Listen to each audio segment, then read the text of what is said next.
obiettivo a casa, obiettivo a casa, obiettivo a casa. Una grande amarezza, una grande delusione, non ce l'aspettavamo. Cresce il malumore e lo sdegno tra i 22 dipendenti della Obi di Reana del Royale dopo l'ennesima fumata nera nell'incontro azienda-sindacati. La metà dei lavoratori resterà a casa dopo l'apertura del nuovo punto vendita di Tavagnacco a poco meno di 1 chilometro di distanza. La situazione è rimasta ferma praticamente fin dal primo incontro, visto che l'azienda non riesce a aprire neanche agli ammortizzatori sociali. Fino al giorno prima ci dicevano no, il negozio resta aperto, Obi non licenzia, e il giorno dopo ci hanno chiamato, ci hanno fatto una riunione di un quarto d'ora, 20 minuti, comunicandoci che il negozio chiudeva e che era stata aperta una procedura di mobilità. Detto fatto, i lavoratori sono di nuovo passati all'azione. Alle 10 di oggi hanno chiuso il negozio e hanno organizzato un blitz davanti alla sede della Discordia. Oggi i lavoratori Obi sono in manifestazione per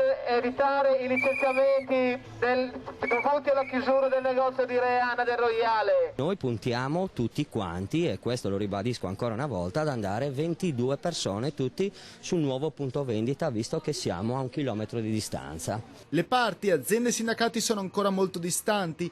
Obi vorrebbe ricollocare soltanto 11 persone al nuovo store, dando alle restanti 11 la possibilità di uno spostamento nei negozi di Roma, Civitanova Marche e Prato. Ci sentiamo presi in giro perché il negozio di Tavagnacco ha aperto 5 mesi fa. Di fronte all'ennesimo muro contro muro, i lavoratori chiedono ora aiuto alla neopresidente della regione Serracchiani e alla provincia. Abbiamo come novità l'incontro in provincia il 24 del mese di maggio, per cui abbiamo sollecitato la provincia che ci dia un incontro prima per avere possibilità di fare ulteriori confronti.